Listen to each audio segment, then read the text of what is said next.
I'm on a mission to 1 million diverse speakers get paid to speak by 2030. But I'm so excited today to have Sharon in Barbados with us. I mean, goodness me, not only am I delighted to have her, but the weather, I'm sure, is more delightful than it is here. So Sharon, how are you? Oh, I am great, Ekua. It is so nice to be here. The weather's great. Don't want you to be jealous, but the weather is great. Okay. Well, that's what you get if you get on an ice island, but you know. We'll take that. But no, so Sharon, tell us about, what do you do and what do you speak about? Right. I am an educator, author, and activist. I speak about anti-racism and introversion. Anti-racism and introversion, not necessarily at the same time. Most of my work, I'm a former journalist, and in 2020, I started speaking out more about anti-racism. I founded an anti-racism newsletter. I published a collection of essays called I'm Tired of Racism in 2022. And I founded an anti-racism community, a polycultural anti-racism community in 2024. So that's one side of what I do. But what many people don't know or don't believe about me is that I'm actually an introvert. So part of my mission is also to support my fellow introverts to get out there and share their voice in a way that makes sense for them, just as I have done through my newsletter and book. And now through appearing on lives. Yay! Amazing. So Sharon, what kind of talks do you give? Is it keynotes? Is it panels? Is it workshops? What are your main kinds of talks that you like to give? I actually really enjoy being on panels because I love the give and take of them, but I have done all sorts. I have given keynotes at DEI conferences. I have delivered workshops on allyship and related topics for organizations. So I've done the lot because my background is as an educator. I'm comfortable in a number of different spaces. Fantastic. And so you're saying that you primarily are focused on anti-racism and colorism and things of that nature. Can you tell us why, especially in this climate, that it's important that we talk about that? And what do you think is relevant for the conferences that you're seeing now? And if you're not seeing conferences, what do you think should be on those agendas?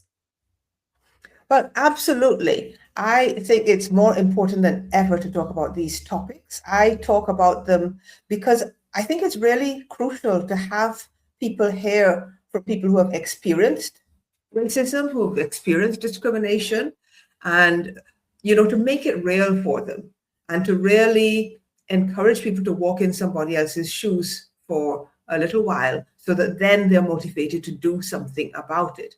And I think it is more important than ever in a world climate in which, freedoms are being rolled back, where there's pushback against various equality initiatives, to say, hey, we're here, we matter, and we have something to say. Absolutely.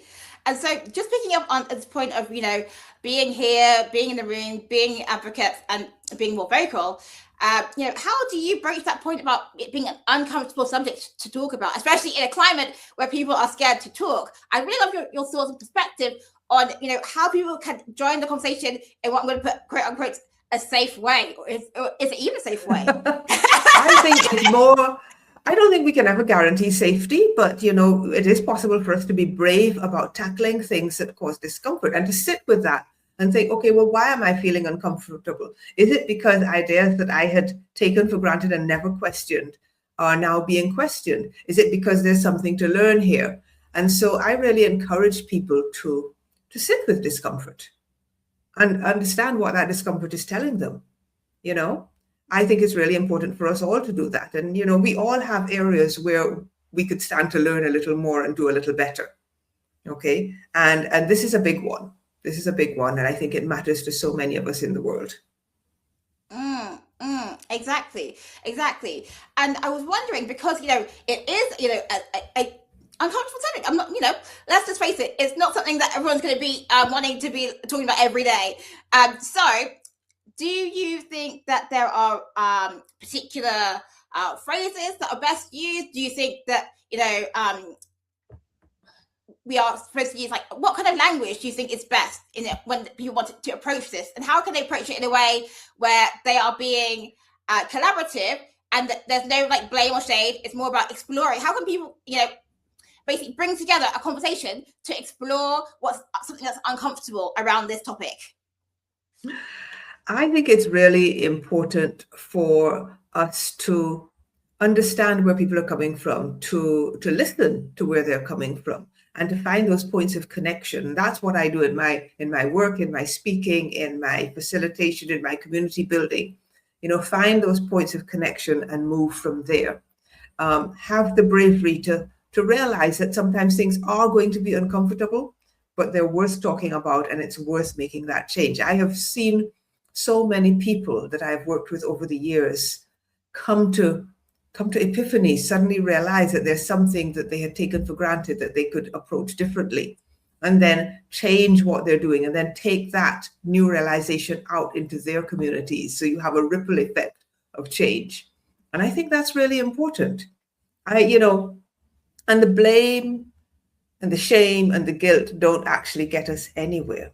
But if we take responsibility for what we're doing, and then we're willing to accept that responsibility, we're willing to find out how we can change, and we get people like me in to say, hey, here's what I know about this subject.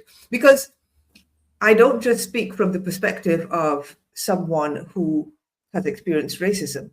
I actually, I have a master's in media and culture and another one in teaching and learning and higher education. So I also speak as a scholar of inequality and as an educator. And I bring all of those lenses together when I am creating experiences, whether it's keynotes, whether it's workshops, whether it's participating on a panel, in order to say, hey, here's how we can tackle this together. Here's how we can come together and learn more and do better.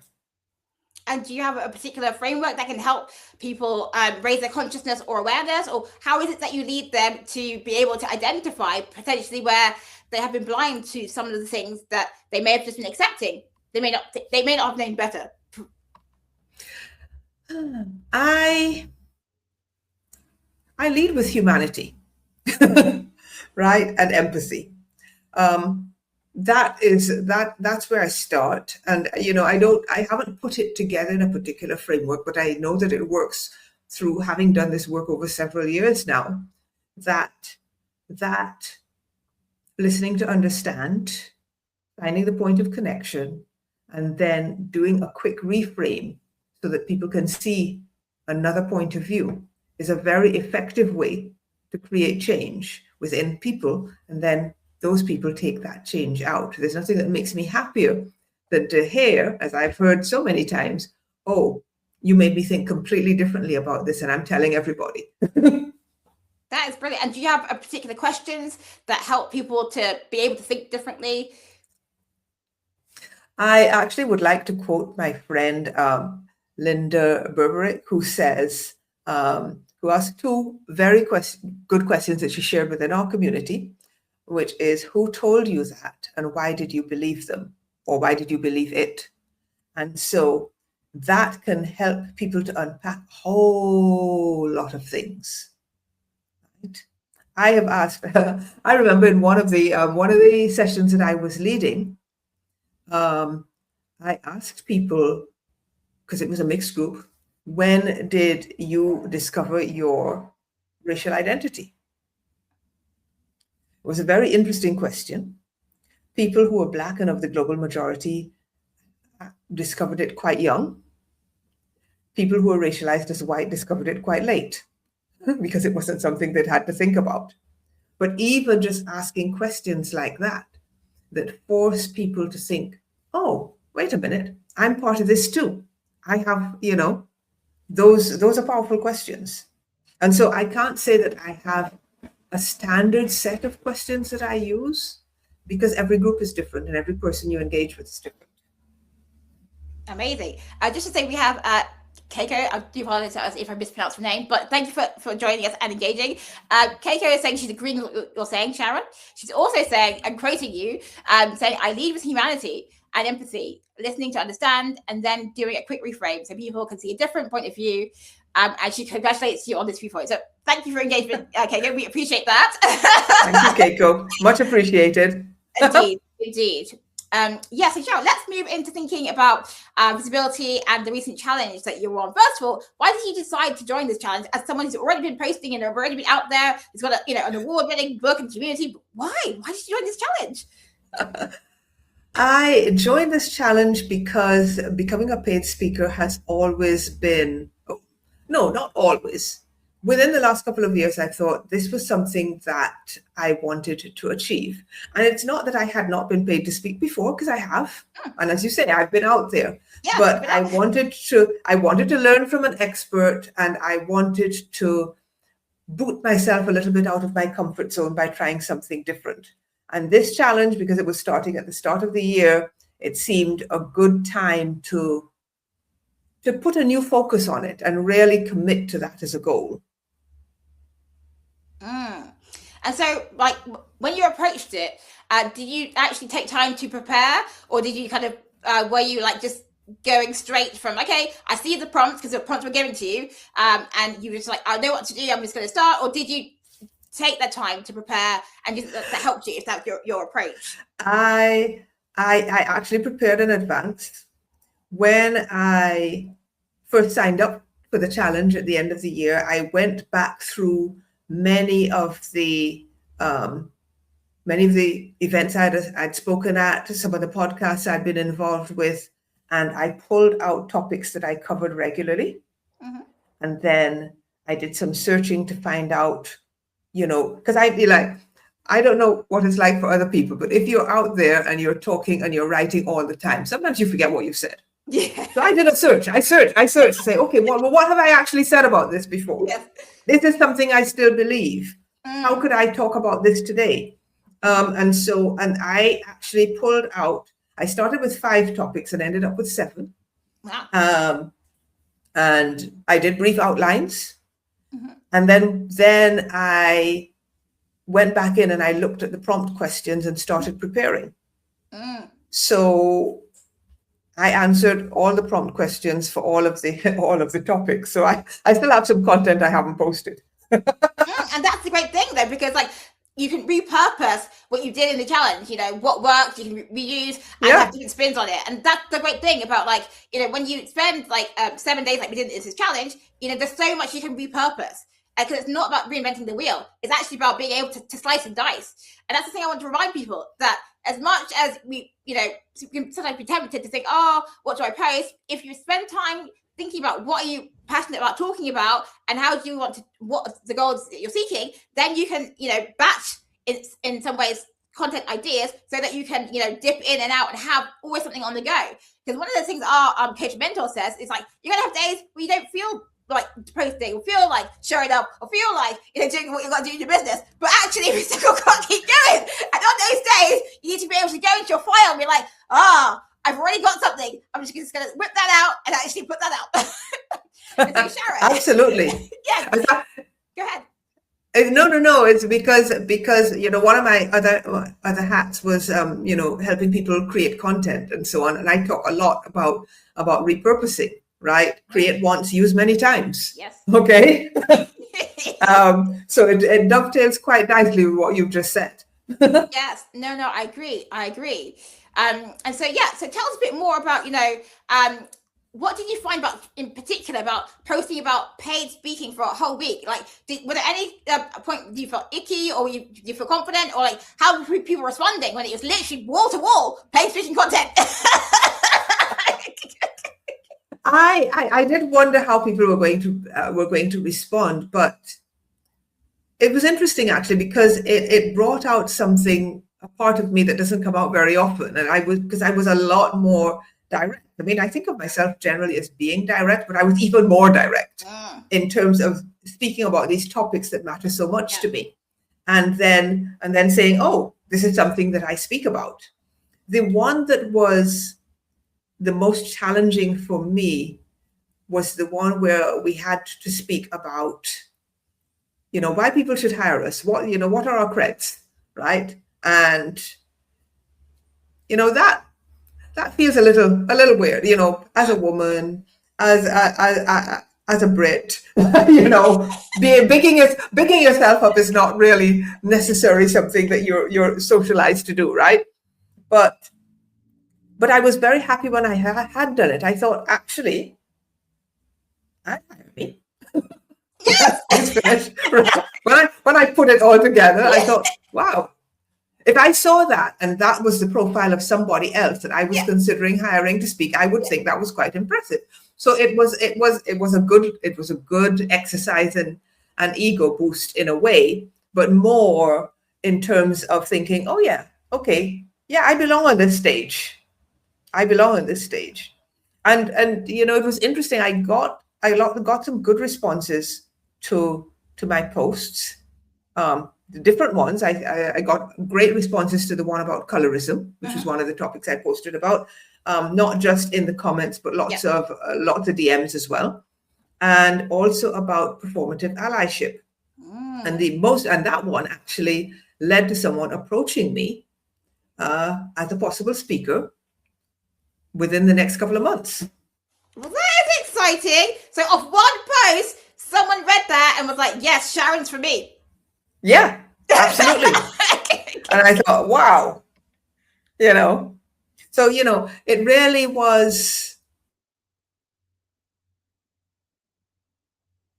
about it in that way. And of course, I have the prompts and I know the questions. And so I can now use those for other topics or answer different, because what I did, I don't know how other people approached it, but we had different prompts, and and so every prompt I did a different speaking topic, even though I'd answered all the prompts for each of them. Yeah. Right. So that by the end of the week, I think I had promoted 2 of them were about me, or maybe one was a reflection. So I had promoted 4 of the 7 topics that I had created by the end of the week. You're on fire, Sharon. Yes. By the way, I'm just going to read some of the comments, Sharon, because I think you need to hear what people are saying. So Keiko is saying, Sharon speaking about why you belong on the stage beats imposter syndrome, kryptonite. Absolutely. And say this point, because actually we do need to actually normalize, talking about ourselves and our accomplishments. And yes, it's icky and weird, and yes, Brits in the house here, but still, that is the way that we're going to actually get the results that we're seeking. We can't be shy coming forward. And Sharon and I both know people who speak about equity and diversity from different angles. You're on the racism, I'm on the speak of diversity and equity. Yeah. If we are shy coming forward, all that happens is the system stays the same. In fact, there are systemic problems within the speaking industry, which I'm just going to get into briefly because I don't have my time for in this show. But all I want to say is that, a lot of the problems, especially in the diverse speaking world, stem from, diverse speakers not owning their value and actually asking for the right fees, but also questioning, when people are saying there's no budget, actually what does that really mean? To me, it's actually a choice. And actually every vendor has a list of things that they include or not include, and they have systemically chosen in these instances not to have speakers in the budget line, which means to me that they're a poor organizer. But that's by the way. We are going to stay on this topic. And someone else is saying congrats to you. That's Tanya. Thank you and welcome to the conversation. Thank you. But the point here is that... Oh, Taryn. Yes. Taryn, amazing. Yes, we have to actually own our value. And we have to, as Sharon was saying, lean into it and feel that discomfort. Because sometimes what we're saying has to be said. And there's no way to sugarcoat it. And actually, now even more than ever, in this world of where we have AI and we have opportunities to use that for productivity, creating content, creating ideas, now more than ever, we actually need to find our voice and our authentic voice and to say it in the way that Sharon or I might say, because actually, I love AI, don't get me wrong. The challenge we have is that if we're using it without editing, because Sharon is a writer, she'll tell you this, it flattens the language and the tone. So essentially, how AI writes is not how you would write. So it's a weird, monotonization of language and phrases that aren't you. So please, folks, edit the stuff. Sharon, what are your thoughts? I absolutely agree. I mean, they are great tools for crunching data and getting insights out of what you already have, and that includes out of content, right? So I would never say, but they don't substitute for the whole human touch in terms of writing. So at some point you have to say, well, what do I actually think? How would I actually say this? Right? And put your particular spice into things. But yeah, I agree. You have to get comfortable. I think, as Taryn says, we have to promote ourselves at every opportunity, right? We have to get comfortable. And I think this was the big epiphany, actually, because I've been out there. I'm doing things, I've been talking, but I wasn't intentional about that particular thing. And it is mind-blowing, but not surprising, that the minute I got intentional about it, I got actually not one, but 2 paid speaking opportunities, because I'm in a conversation. Yes. Towards the end of last week, I think maybe Friday, somebody emailed me about another paid speaking opportunity for later in the year. I'm having a conversation about it later today. And so, there's an energy thing going on as well. It's like what you put out there, you let people know that you're available to these opportunities, and they start coming. So yeah, I'm so glad I did the challenge. I am so glad that I did the challenge. Oh my gosh, Sharon, you're going to make me cry before we end the show. Oh my gosh, not 1 but 2. Listen, y'all, this is what Sharon's done in 7 days. Woo! This is amazing. And okay, so let's talk about actually, what are you taking into this year? Because obviously, like, the challenge was obviously a time-limited container, but what are you going to be actually, now that you've seen the power of wall-to-wall paid speaking content, how are you going to incorporate that in your normal mix of business and other content? Well, I made a note for myself that I'm going to do at least 1 paid speaker post every week. I might make it 2. I might make it 2 depending on what else is going on, because I have all this other stuff already ready that I can use, and several weeks worth of content if I dole it out at a couple of pieces a week. Yeah. And so I'm going to start with that. I'm going to look at, and I'm also going to tap more into that voice that I unlocked. Yes, Sharon. When I'm right. Ooh, the spicy Sharon's coming out. when I talk about other things, because I post regularly, and so I could talk about my newsletter content the same way that I talked about my paid speaking topics, right? And so it's like, okay, how do I then build on that to talk about everything in that kind of way?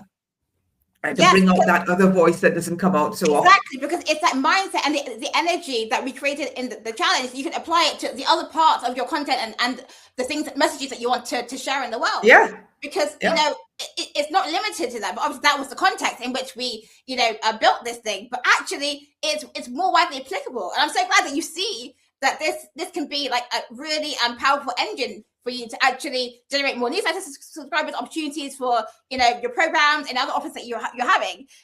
So that's really great. I'm just going to read some more comments that we've got in the chat here. So talking about AI homogenizing speech, and then intention creates opportunity. So yeah, I definitely agree. We need to be mindful that actually what people now want to see, ironically, is mistakes, and no, we're really there. If we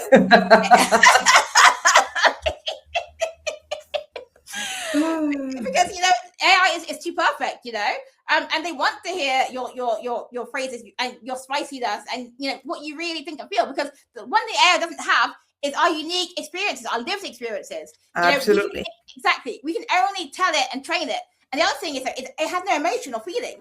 So you need to make sure that if you are going to use the content, which I sometimes do, you are telling it what kind of emotion, how you want people to feel, what words you actually use. And actually, as a result of our group that I convened, we've got Lillian, who is offering to show us how to create a custom GPT. So what that means basically it's how to train it in deeply around you and your way of speaking and your thinking and your ideas.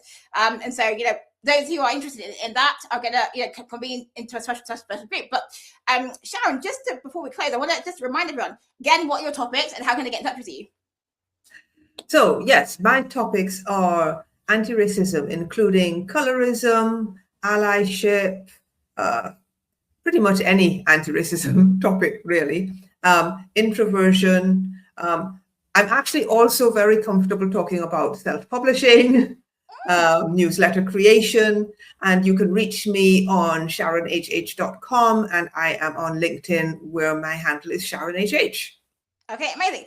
So just because, Sharon, we have a few people here, I will just ask, does anyone have any questions for Sharon or for me before we wrap it up? And whilst you think about your questions, if you have any, because thank you so much for your engagement, folks. It's been really appreciated. So Sharon, in terms of like stages that you're seeking for this year, any particular stages? Can I be honest? Yeah. I have not even got as far as what are the stages that are available to me yet. my goal was to do the challenge and complete the challenge. And now that I have done it, I'm going to start looking. I'm going to start looking. I'm going to see what's available. I am available for speaking opportunities, especially in the UK. Because I have family there, so I'm always willing to travel to the UK. Right. But yeah, and obviously virtual speaking opportunities on my topics as well. Yes. Yeah. Fantastic. Okay, so we've got someone saying that my tech might be buffering. That's cool. I can sort that out. And someone's Taryn is saying, I've got a whole series on GEO for personal and professional brands. That sounds quite interesting. So Sharon, do you know Taryn? Yes, Taryn Talley, marketer extraordinaire, did a fantastic series recently on Gemini and your professional presence. Okay. So yeah, she's the real deal. So okay, yeah. Talk to Taryn, folks. Great. Yes, absolutely. I haven't really done much work with Gemini, so I will link up with Taryn to find out more about that, because I'm always learning. Because in this game, as a speaker, as an entrepreneur, you need to be always learning. And one of the things that we can't avoid is the fact that AI is here, and how do we use it with discernment? How can we use it to actually do the things that it's best at?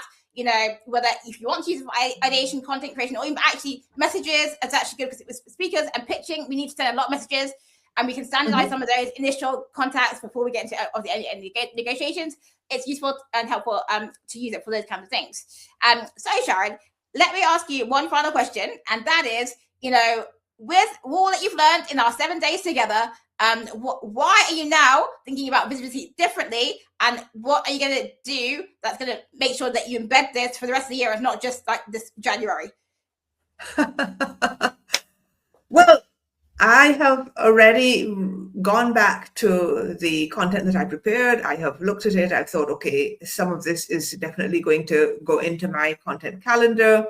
I have, and I'm actively looking. I actually started the year, in addition to doing the challenge, by recording podcast episodes with 3 different people. So I'm really being intentional about it. Right? I'm really being intentional about getting my voice out there in a different way more. And as you said, this is not something that I haven't done before. I'm doing it more intentionally and strategically this year. Brilliant. Okay. And so just remind everyone, where's the best place to get in contact with you? And what are you seeking when they get in touch with you, especially? I am interested in virtual speaking engagements, more or less anywhere, in-person speaking engagements in the UK, talking about anti-racism, talking about publishing, colorism, introversion. And you can reach me on my website, sharonhh.com, or on LinkedIn, where I am Sharon HH.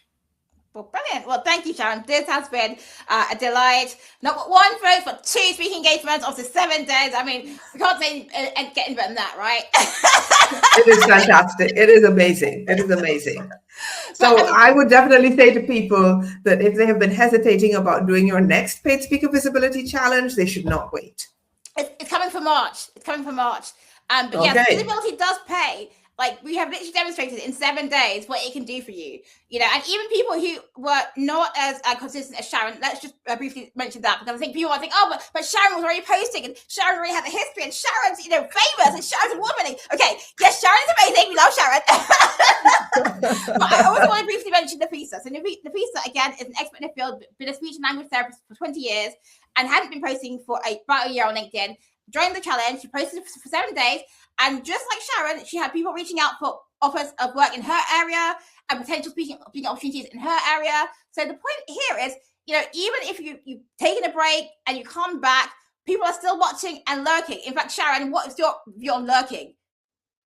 Yeah, people do lurk, and you shouldn't forget about the lurkers, because sometimes the lurkers come to you months later with an opportunity. I have had people pop into my inbox and say, I've been following you for years, never spoken before. But then you spoke about this and I felt that I had to say something. Can I just add that, you know, one of the beauties of this challenge was the urge to follow up with people with a very simple couple of phrases. You follow up with people, and I've had such good conversations with people. It doesn't necessarily mean that that's going to lead to a speaking engagement, but it builds your network. It expands your connections, and it enables you to talk in a human way with people about the things that you mention in your post, and you've learned more about them. So it's great. It's absolutely great. Fantastic. Well, thank you, Sharon, so much for being a delight and for, you know, really playing full out, because, you know, the results literally do speak for themselves in this one case. But ordinarily, we've still got to like talk about our results, which we have been doing on this show. But thank you, everyone, who joined us live, and thanks for those who are going to watch a replay.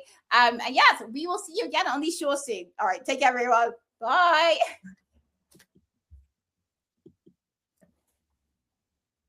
Okay, I'll scream at